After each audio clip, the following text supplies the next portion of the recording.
Salut tout le monde, c'est Céleste et pour vous annoncer que j'ai un serveur Discord pour regrouper des altéro-humains et plein d'autres communautés. Je vous mets le lien du serveur dans la description et la description du serveur en commentaire épinglé sur cette bonne vidéo. Salut, moi c'est Céleste et aujourd'hui on va parler de l'alter-humanité. Pour commencer, qu'est-ce que l'alter-humanité? Les alter-humains sont des personnes qui s'identifient d'une manière non physique comme non humaine ou pas, entièrement humaine, de manière involontaire, profonde et constante à un animal ou plusieurs. À ne pas confondre avec les Furies qui sont des personnes créant un personnage appelé Fursona et se tirant plus vers du cosplay. Aujourd'hui, nous allons plus nous intéresser particulièrement aux Terrian, Otherkin et Fiction King qui sont les plus connus. Les Terrians sont des alter-humains qui s'identifient en tant qu'animaux existants tels que les plus connus, les chats, les chiens ou les loups, mais il en existe tout autant des Terriens papillons ou escargots. Quant aux Otherkin, en fait, ils regroupent plusieurs autres groupes tels que les Mythkin, comme les plus connus les dragons, et les Fiction King, entre autres comme quelqu'un qui peut s'identifier à Lucifer dans Asmin Hotel par exemple. De plus, les haters diront que oui, on va manger dans des gamelles, vous essayez de convertir les petits à votre secte. On va savoir que nous sommes vraiment en aucun cas une secte et que ce n'est pas un choix d'être un alter-humain ou pas. Ils me diront de plus oui, mais les gens sur les réseaux qui marchent à quatre pattes se comportent vraiment comme des animaux. Alors ce que vous voyez, ce n'est pas forcément des terrianes, déjà, mais des pratiquants d'un sport se nommant le quadrubique, qui consiste à marcher à quatre pattes et faire des courses qui sont organisées par exemple en tournoi ou comme le hobby horse. Nous aussi, nous avons la chance aujourd'hui de pouvoir avoir plusieurs témoignages par Seth et Tarzan. Et ben, on est avec Saf. Du coup, on va lui poser quelques petites questions. Alors, pourrais-tu pourrais te présenter en quelques petits mots? Euh, Salut, moi ça va bien, je m'appelle Gérard, non c'est pas vrai.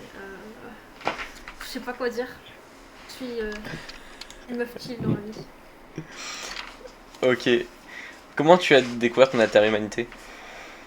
Alors c'était en 2023, en été, non c'était en juin, oui, bah oui juin c'est en 2023, genre j'étais sur YouTube et à un moment je voyais des compilations de vidéos cringe dessus. Et à un moment j'ai vu euh, une personne qui me parlait de l'alter-humanité, et genre je me dis oh, putain c'est ultra intéressant ça. Enfin, pourquoi c'est cringe enfin ça n'a rien à faire là. Du coup je me suis renseignée et voilà c'est un peu comme ça que ça s'est manifesté tu vois. Et ensuite il y a eu, j'ai vu que bah, il y avait des gens qui faisaient du quadrubique et tout, mais après j'ai appris que ça avait aucun rapport avec la thérapie et voilà. J'ai Je commencé à vois. commencer. Comment tu peux l'exprimer au quotidien? Euh, alors l'exprimer au quotidien, c'est-à-dire la façon dont je m'exprime, j'exprime mon identité, ou alors c'est comment Oui, ça se comment tu peux manifeste. exprimer ton identité au quotidien, malgré la part d'humanité. Ouais, ben en vrai je fais pas grand-chose parce que je vis, je vis pas toute seule, j'ai pas contrôle de tout ce que je peux faire, tout ce que j'aurais envie de faire, mais j'ai un masque de mon type, d'ailleurs je suis fiction king et pas vraiment terrien. Et j'aime beaucoup les lynx et j'ai fait un masque de lynx et voilà, c'est pour ça que j'en ai des fois. Ok. J'ai fait ce masque là, mais je le porte pas en fait parce que c'est la queue qui va avec et je trouve que il manque un truc, tu vois. Et Oui, je vois. il est accroché sur mon mur et tous les jours je le regarde et je me dis ah c'est bien quoi, ça me fait du bien. Euh, Après et en balade, je fais du vélo et tout parce que j'aime bien Ok. avoir l'air, j'ai l'impression d'aller vite, tu vois, et ça me fait du bien. Et Ouais. si je pouvais, j'irais vraiment à la piscine, et au moins une fois par semaine. Euh, Ça me ferait trop de bien. Je sais pas si je l'ai dit, mais mon type c'est un peu Oui. Ok. As-tu mis des gens au courant dans ton entourage? Oui, oui, mais que les amis proches. Après, j'ai pas honte de le dire, tu vois, mais c'est juste. Enfin, envie de me prendre des remarques tout le temps, c'est juste chiant, c'est pas intéressant. Mais sinon, oui, j'ai mis des gens au courant. Très bien. Qu'est-ce que tu penses de de la représentation actuelle de la communauté alter-humaine dans les médias? Alors là, c'est très tranché. Euh, que c'est dommage que mais ça soit autant représenté par les masques, le quadrobit, tout ça. Je sais pas que je scrolle sur TikTok, je vois que ça et rend un peu triste quand même, parce qu'on s'éloigne un peu de la définition d'un terrien. Base, un terrien, c'est quand tu identifies. Et là, c'est. Oh. Enfin, je trouve que ça me dérange un petit peu. Et pas plus d'informations, même si ça a l'air de s'améliorer sur ces derniers mois. Ouais, Mais ça dépend, sont globalement, plus ciblés maintenant. ouais, voilà. Et il y a beaucoup de personnes très jeunes aussi. C'est probablement pour ça. Ouais. Mon avis sur la question. Comment s'est manifesté l'éveil de ton identité et comment tu l'as vécu avant ça? Alors, pas trop comment expliquer, c'est vraiment. Déjà, de base, à la base, je pensais que j'étais terrien. Au tout début, je me suis dit, beaucoup de je suis terrien. Cet animal et tout. Et j'ai rendu pas vraiment ça. Et, après, comment j'en suis arrivée à cette conclusion, mais c'est vraiment, ça a résonné à l'intérieur de moi.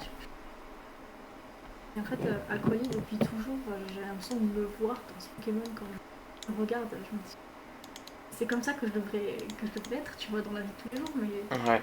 non. Et, moi, je me posais pas trop la question.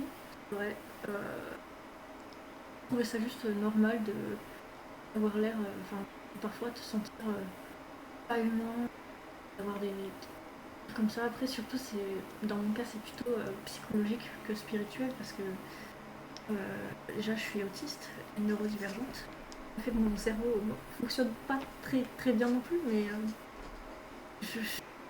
déjà, biologiquement parlant, pas exactement normal, on va dire. Et le fait que j'ai toujours été un peu en retrait, tu vois, ça m'a amené à me. Ça se trouve, les autres humains, ils me trouvent bizarre. Je suis peut-être pas humaine, tu vois. Et voilà, c'est à peu près comme ça. Ouais, je vois. Bon. La dernière question, c'est si tu devais décrire l'alter-humanité en une phrase, quelle serait-ce? La phrase, ce serait liberté d'esprit. Alors, je trouve, une fois que que tu es dedans et que tu as trouvé la façon dont t'exprimer, c'est vraiment un vent d'air frais. Voilà, c'est une phrase qui est très longue, mais c'est liberté d'esprit. Ouais. Bah parfait, merci. De rien. Maintenant, nous allons passer à Tarzan qui a répondu exactement aux mêmes questions. Il a préféré faire un témoignage à l'écrit plutôt qu'à l'oral. C'est son choix, je lui avais proposé les deux. Nous allons commencer. Pourrais-tu te présenter en quelques mots? Je suis le vampire Tarzan, Other King Fiction King depuis que j'ai 18 ans, en sachant que mon corps en a 34. Comment as-tu découvert ton inter-humanité?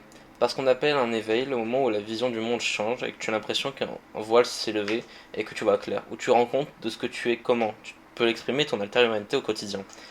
Par le biais de cameo shift, dream shift, voire toto dans certains cas extrêmes, aussi j'arrive à contrôler mes shifts. Sinon, je dirais des ressentis profonds, des questionnements et des instincts primaires dans mon esprit.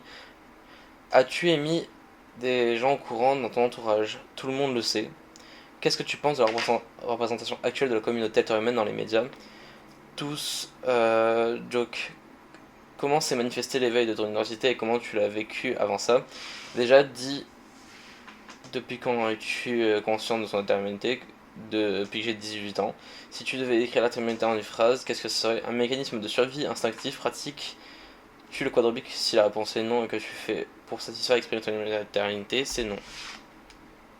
Et pour finir, on va finir par moi parce que je trouve que c'est quand même important parce que je suis quand même la personne qui tient la chaîne et comment moi j'ai découvert mon interhumanité parce que c'est différents points de vue et je trouve que c'est important d'avoir différents points de vue pour que tout le monde puisse s'y reconnaître.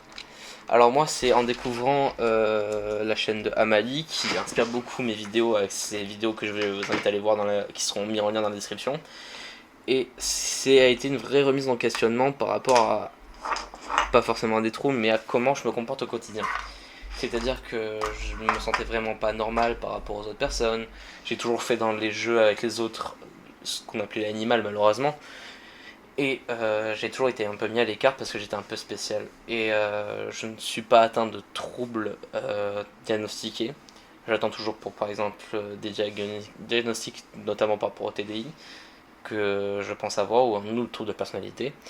Et c'est un réel questionnement que je me suis posé avec quels peuvent être certains animaux auxquels je m'identifie, à est-ce que j'ai des shifts, et en fait tout correspondait au fur et à mesure.